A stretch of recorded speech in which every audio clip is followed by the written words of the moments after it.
نو زمونږ د دواړو جهان او مبارک سردار له خدای دومره معجزې ورکړي دي چې هغه د شمیر نه هم زیاتې دي.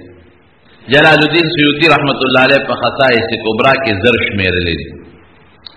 امام بیهقي په دلائل النبوه کې 1400 شمیرلې دي. او علامه نووي هغه وی 3000 دي. خو زموږ علماء کرام چې کوم تحقیق کوي نو د پیغمبر علیه السلام معجزې د شمیر نه زیاتې دي. دا چې چاته څومره معلومې دي بس هغه یې راجمع کړي. د ټولو نه غټه معجزه د پیغمبر علیه السلام قرآن شریف دی. دی لوی دلیل دی. ولې دا معجزه ده؟ ګوره چې نازلېده به یو جدا شان سره قرآن شریف نازل شوی. بی بی عائشه صدیقه فرمایي وی چې په پیغمبر علیه السلام به وحی نازلېدله. لقد ينزل عليه الوحي في اليوم الشديد البرد، چې سخته یخنۍ کې لکه د جنوري او د دسمبر په میاشت کې به قرآن نازلېده او موږ به د پیغمبر علیه السلام وجود ته وکتل نو ان جبینه لا يتفسد عرقا، د تندینه به د خولو قطار لاندې روانو. د انسان په کلام کې دا زور شته نشته دی.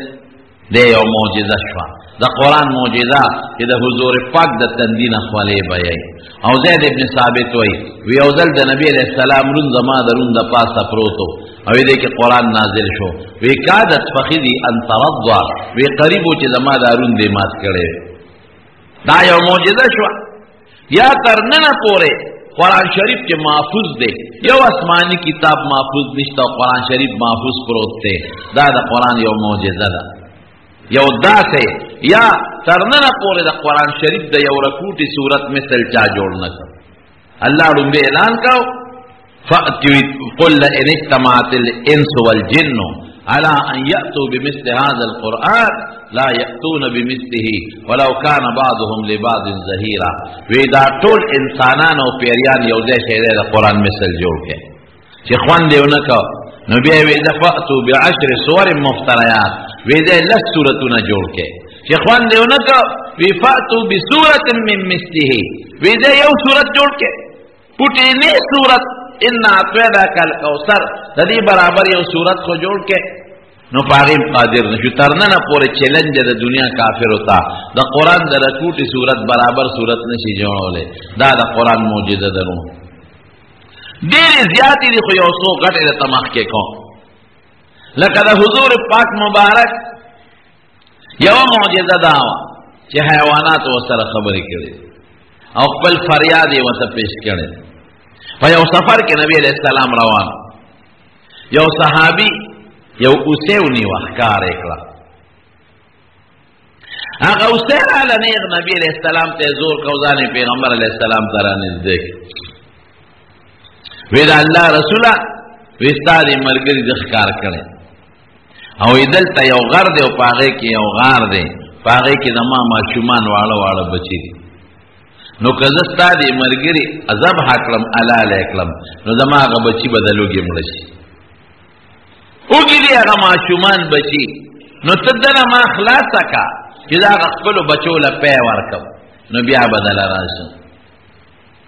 پیغمبر علیه السلام مبارک ورته فرمایل وی پتا څه یقین دی ته خو زمانې اوس د دې ده نیولې نو پتا څه یقین دی چې د اخلاصه کم او بیا به راشي که بیا رانه شي. وی داسې قسم به درته وخورم چې په مخ د ځمکه به د هغې نه مضبوط قسم بل نه. وی وایه وی ښه که زه واپس رانلم نو ما د خدای پاک د قیامت په ورځ د حرام خورو په صف کې پرځئ.